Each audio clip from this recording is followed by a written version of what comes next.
Hey guys, and welcome to Experience, the show where I, Indy Saggu, and my film crew take it from the largest expos to the smallest local outings and ask and answer one simple question: is it worth the experience? Today we're back at Supanova, and it's been 1 year since we started this adventure for Experience. So pay $30 for a one-day general pass. We're going to see some amazing artists, great Australian talent, and of course, brilliant cosplay.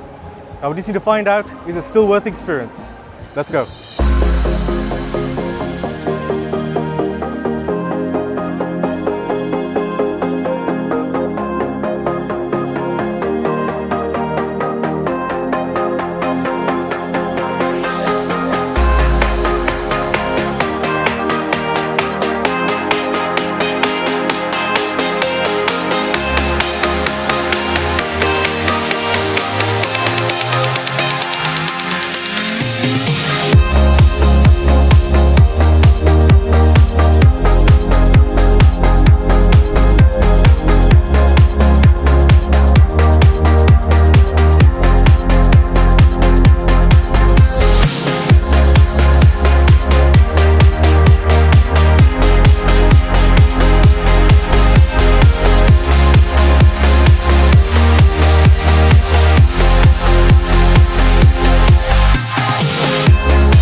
We're here with acclaimed artist, Bodé. How you doing, Mark? I'm great, thank you. That's good. Now, come and see your stall here today. It looks fantastic with all different types of art.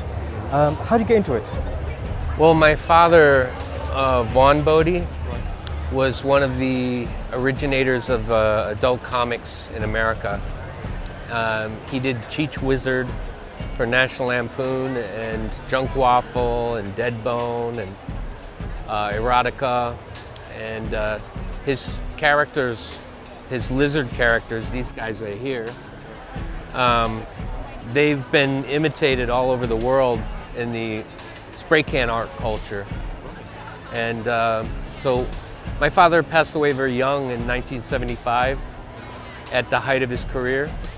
So I've been continuing his art, and you know, I was very young at the time, but by the time I was 15, I was able to carry on his work, and I made a living at my art and his art all my life. So because of him, I've been able to carry on.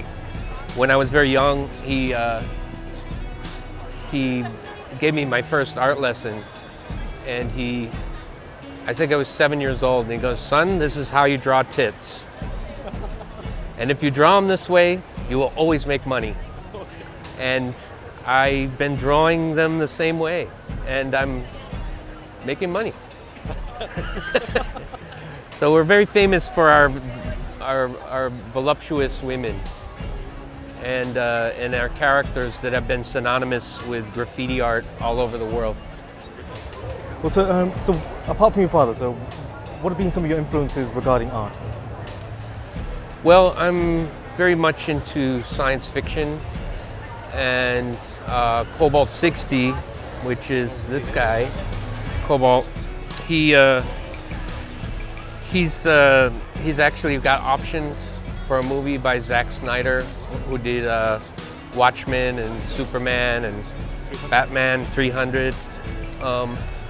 The option has since lapsed, but after he does his superhero movies, maybe he'll come back to Cobalt 60 and make it a live-action film.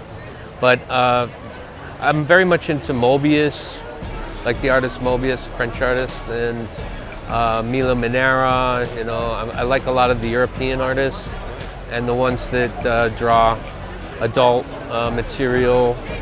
So I grew up in that, so it's very hard for me to read a superhero comic and they're not behaving in an adult fashion. It just because I was a child, I was traumatized, and I can't read regular comics. I have to have like substance and realism there as well, yes, and definitely. So, Mark, what are you currently working on at the moment? I'm working on a new story of Cobalt 60. Okay. It's about 80 pages long, and Cobalt and also doing gallery shows and murals, a lot of spray can murals. I've done some really big stuff in San Francisco where I live, and Barcelona, England, Amsterdam. All over the world. Yes, pretty much.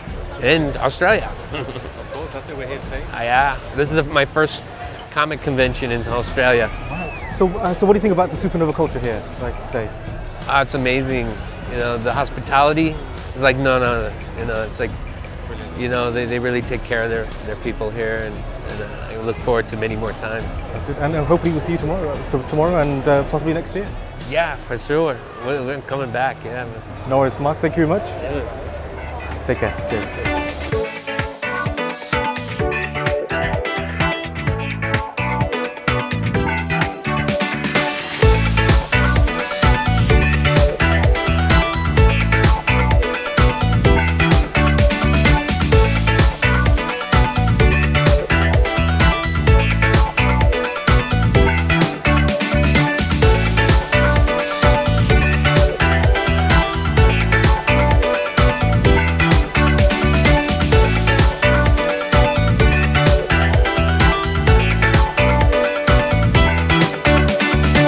Guys, we're here with Scott with the Garrison 7.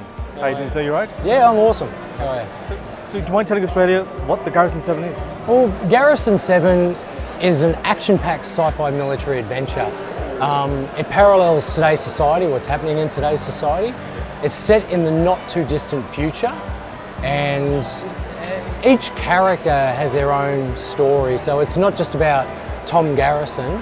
Every character that you see behind us, they all have their own unique story. And one of the things that I wanted to do was, myself, I'm ex-military, and so are some of the other characters in here.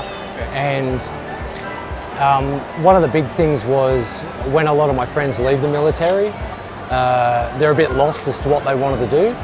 And Supanova's given us such a good venue here to be able to promote what we're doing.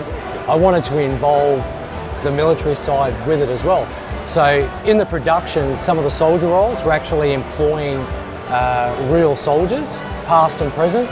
Some are special forces, everyone from, like, I've had resumes from Navy SEALs, Special Air Service, Mossad, like an amazing array of people that, yeah, really amazing, as well as our own soldiers as well. In fact, a few months ago, a friend that I had not seen in years, I caught up with at Supanova, and yeah, it's really good. And now he's actually working on the production. So one of the big things is I want to give back to the veterans, and also raise awareness about it with what we're doing as well. So, you know, that's one of the key themes in the story, as well as, obviously, you know, there's a lot of issues of today that I wanted to address. So. The concept itself, is it a movie, is it a web series, is it a TV show? Or? Well, originally it started out as a short. A few years ago I got sick, and I actually had really bad mold poisoning. I was a singer as well, and I got really sick and almost died. I had to go in for an operation, and then all my life I've relied on my physical aspects as a stuntman and all those side of things, and for the first time in my life I actually couldn't do any of that stuff. So I started concentrating on writing more, and this was born. It's, you know, there's some of the characters are inspired by friends I served with in the army, and it kind of just grew from there. We shot this short that just was so well received, the first look at it, and then we kind of decided, well, it was like a natural progression. It expanded, and it went from a short to a film to now it's a 7-episode first season. We've got a movie pilot that we're releasing with it. we're using practical effects, as you can see by the vehicles and things like this. And we're developing the game and apps as well. And the really cool thing is when we're actually filming, some of the way we've designed the helmets and a lot of the equipment, some of the footage from the movie will eventually, you'll see it in the game. So it's going to kind of blend movies and games together. Hopefully there's a few Easter eggs in the movie that you'll actually have to see the movie or the series to figure a few things out down the game. So we're kind of doing a bit of a crossover thing that's quite different and unique. So it's good to get to get the audience into as many formats as you can of the Garrison set. Yeah, it was just like a natural progression. The way digital media has changed today, it's the great thing about it, it makes it possible because our production is 100% independent. So we have no backing from Screen Australia, Screen Queensland or any of those.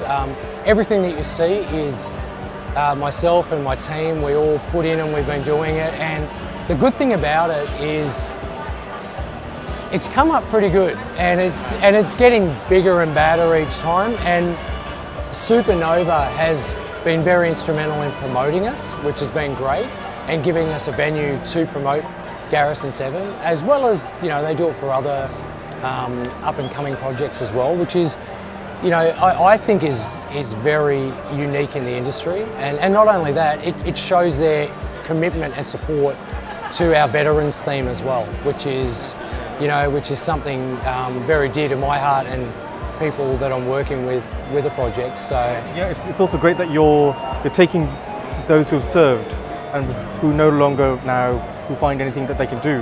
Yeah. It gives them something not like a hobby, but something that they obviously, given the nature of the work itself, they're in tune with anyway.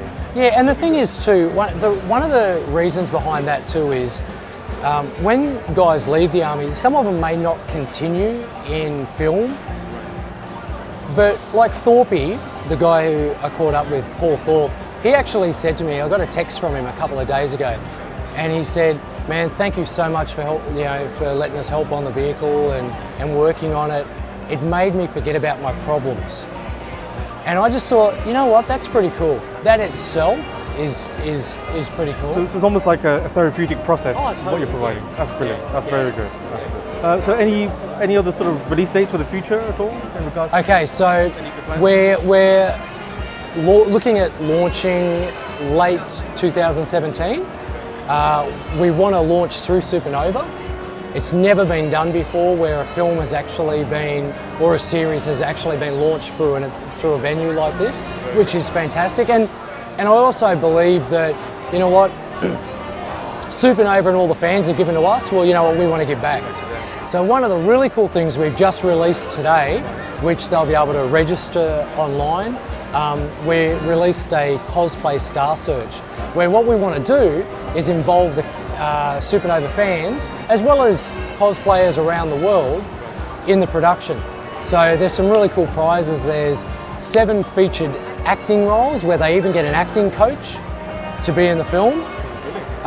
There's, I think, about 27 featured extra roles throughout the film, where they may get lines, as well as a whole bunch of extra roles in the different scenes. And so it's really cool because what it does, they're helping us with the production, but at the same time, we're helping them fulfill some of their dreams as well. So it's a win-win all around. And so basically at the moment it's a $10 registration fee, and $1 from every registration goes to our Veterans Fund, where it actually gets used not in research or things like that, on the fund that we've put together. Basically what's going to happen is that money is going to be used where it's needed. Some guys may need to, financial assistance putting their kids through school, or someone may need an operation or things like that.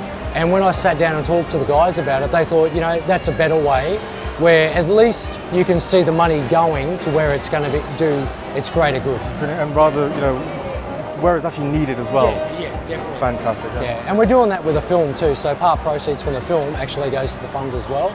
So we've got some pretty cool stuff happening. And so it's all locally developed everything. Yeah. Brilliant. That's good. That's fantastic. Anyway, Scott, thank you very much. Thank you. And Awesome. Thank you so much. I hope to see it very soon.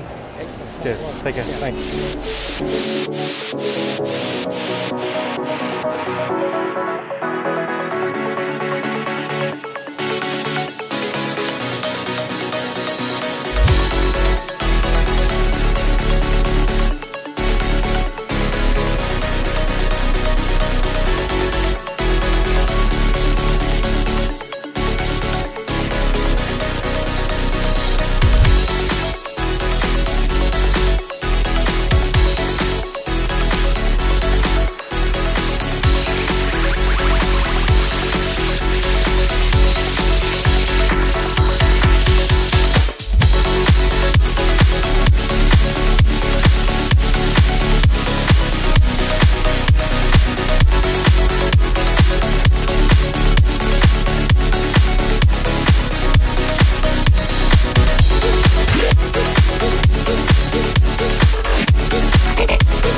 Guys, we're here with the wonderful Queenie Chan. How are you, Queenie? I'm good, how are you? Not too bad, thank you very much. So we're here at your stall, and we see you've got lots of different publications here. But I just want to ask, what made you start with art? It's a rather long story actually. I started drawing when I was 18, and when I was 24 I got published for the first time. That's this book here, The Dreaming. Okay. Yeah, that was with an LA-based publisher called Tokyo Pop. Back then manga was very popular and I wanted to do an Australian kind of ghost story. So this story is about a haunted school in the Australian bush, and it's very picnic at Hanging Rock. So it's very Australian. Sold quite well. So Very good. after that it got me some work with author Dean Koontz, and this is a prequel to his best-selling Odd Thomas series. So it's about a psychic Fraggle who sees dead people, and it was his best-selling series, and these sold quite well. It was aimed at a younger audience, and so that was a lot of fun working with him. Yeah, so that was an honour. And after that, I worked with a lady called Carly Chan on a book called Small Shed, which unfortunately I don't have here, but that was an interesting mix of prose and comics. And so I thought this would be an interesting time to do something different. So since then, I have done what I'm working on now, which is the Fabled Kingdom series, and you can see it's a mix of prose and comics. Yep, very different, but I found a new audience is actually these days are very receptive of this sort of style, and it attracts people who read prose and people who read comics too. So about Fabled Kingdom, I'm on book 3 right now, and it's a fairy tale inspired fantasy about Red Riding Hood, who finds out her grandmother isn't her real grandmother. And it's a bit of a fairy tale mashup. So she goes on an adventure to find her 2 real grandmothers who are both queens of powerful kingdoms. And so she goes on a journey to find out who they are and who she is. Yeah, so lots of fun with all these different fairy tale characters there. So It's brilliant, and so we see like we've got different genres across all the works that you've worked on. yeah, What mostly have been fantasy and horror. So what have been some of your inspirations that you've taken from the past? I think I like dark stories, and I liked exploring the dark side, and I like also exploring the idea of parallel fantasy worlds. And so that's why I write epic fantasy, because I find that enjoyable, and I have interest in sociology, in history, things like that. So creating parallel worlds, completely different worlds, is fun for me because I can work my interest into it. So that's why I get so inspired when I think about these things, because I enjoy it. I enjoy reading it, enjoy writing it, enjoy drawing it. Previously you did mention that you started when you were about 18 years old. Way old compared to most people, that's true. But like, what made you sort of go from one day thinking, that's it, today I'm going to make a comic? Like, what was that catalyst? It's strange. I've always watched cartoons and anime as a kid. I've always loved it. Always liked to write little stories in my head about these characters and what they might do in an alternate timeline, etc. Lots of people do that. It's just fan fiction. And for me, I liked to write when I was a teenager, just writing prose stories. And it never occurred to me to turn into a career. I'm still not interested in being a prose writer. But at some point in time, I was reading a lot of manga. I was reading Rurouni Kenshin. It's a samurai manga. And I was a big fan at the time, total fangirl, and I don't know what about volume 17 made me think I could do this, but that happened midway when reading through, and it's like, you know, he's good, it's good, and I thought, I write my own stories, maybe I could give it a go at drawing. So that's how it started. So unlike a lot of comic book artists who started off drawing when they were 3 or something, and they were constantly drawing as a kid, that's a common story. I'm not like that. I started off writing, so I think of myself more as a writer who draws.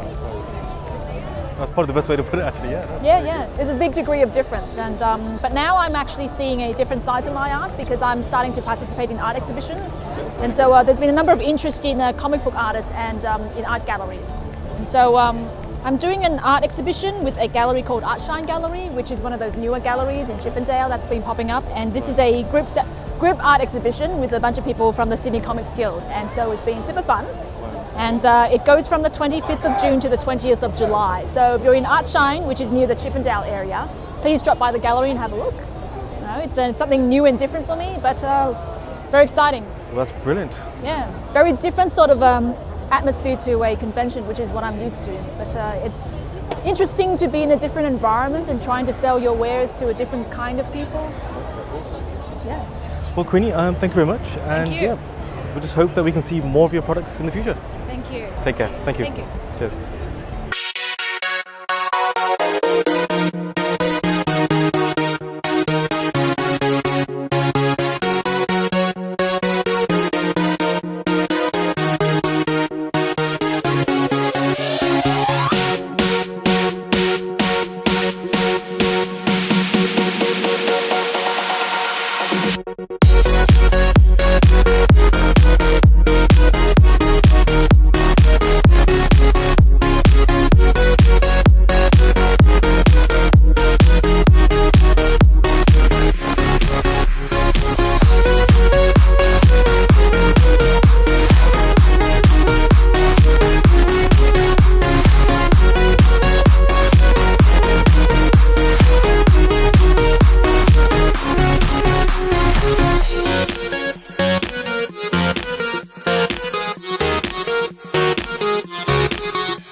Now guys, we're here with Daniel from the Weta workshop. How are you doing, Daniel? Hi, good man. Very good.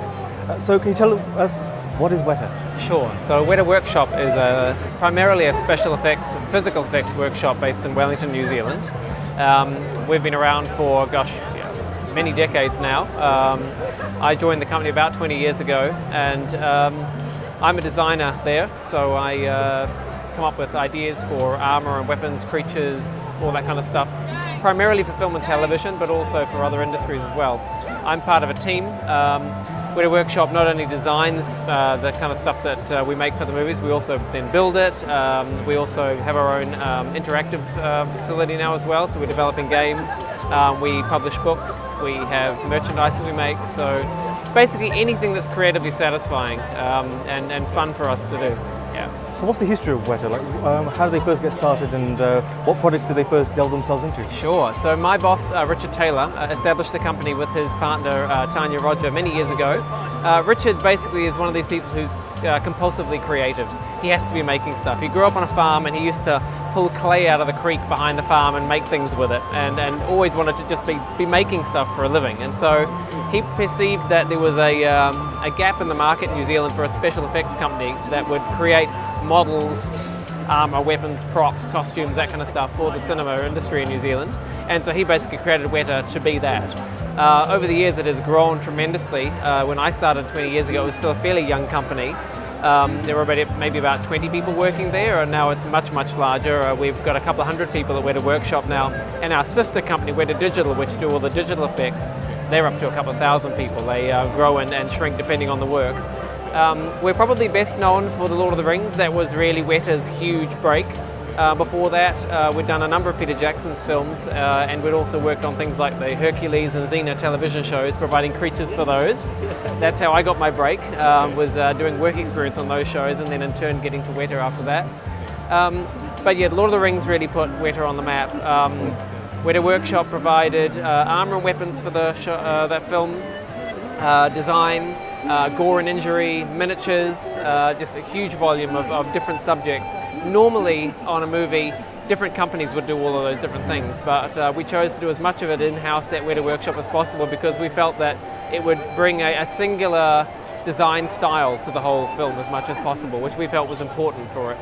So it looks as though for the Lord of the Rings series that we have, we were given, a lot of the sort of props, designs for the enemies and pretty much everything in regards to the creative side of things all came under the umbrella of Weta?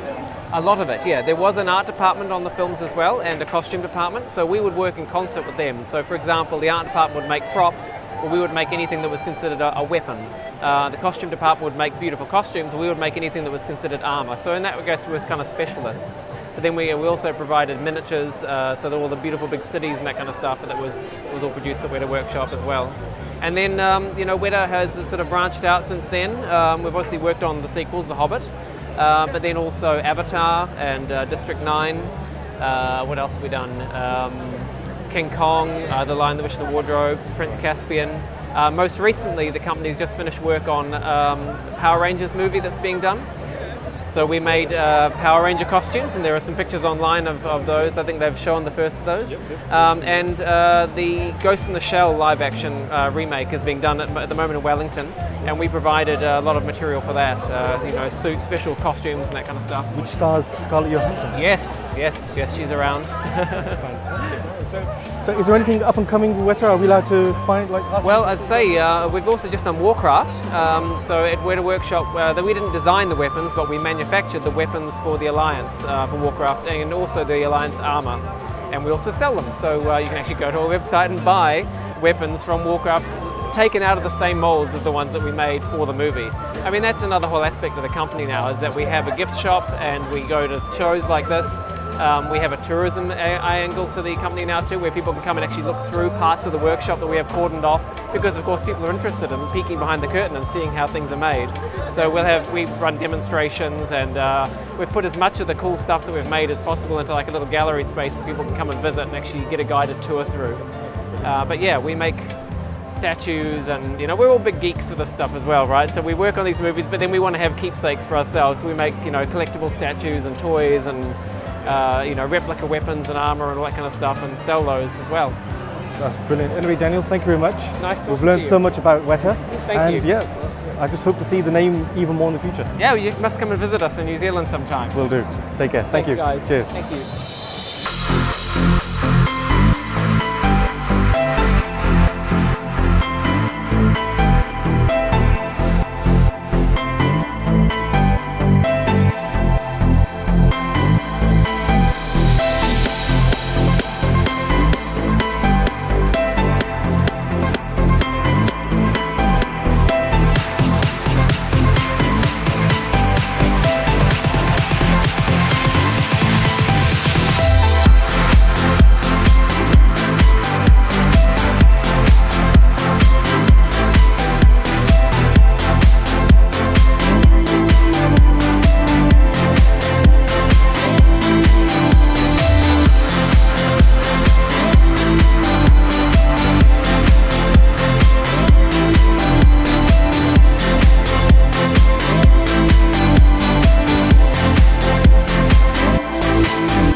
We're here with Nathanael. How are you doing, Nathanael? Hi, I'm pretty good. How are you? I'm not too bad, thank you very much.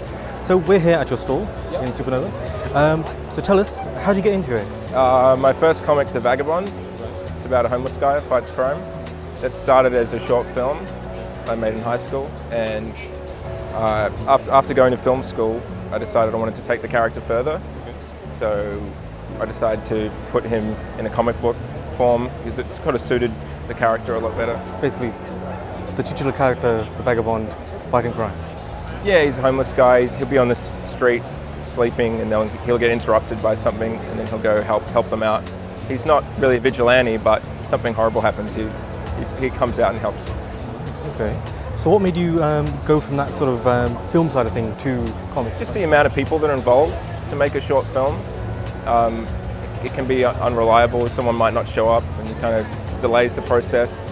And at least with a comic book, no one's going to draw a bad actor. It's a lot closer to the final vision, and don't need the same budget as you do for a film. What was your inspiration when you were younger, or did you was it something that led you to do it? Yeah, I've grown up with comics my whole life. It was an easy transition for me, really. I probably should have started it earlier, but yeah, I'm the writer-creator, so I get other people to do the artwork. So you also have one as well, Wrestlers in Space. Yeah. So just quickly, what's if you just... That's our new one. I mean, the title pretty much says it all. It's they're Mexican wrestlers, Right. and they get abducted by aliens. And the series is them trying to find their way back home. So is there anything in the future possibly that you're working on? Any new ideas? Yeah, there's an Australian book I'd like to do eventually. It's sort of a crime base. There's still superhero elements to it, but sort of going in an Australian theme, like underbelly, a lot of sort of weird criminal activities. Oh, very good. At least that way you'll be promoting, obviously not Australian crime, but you'll Yeah. be promoting Australia as well. Yeah, it's hard to do an Australian story without being too. You don't want people to cringe. It's very hit or miss when you make an Australian story. You got to put the right element to it. So I'm definitely not going to rush it. With that, take care. Cool. Nice to meet you. Thank you. Likewise, take care.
Well guys, that was Supanova 2016.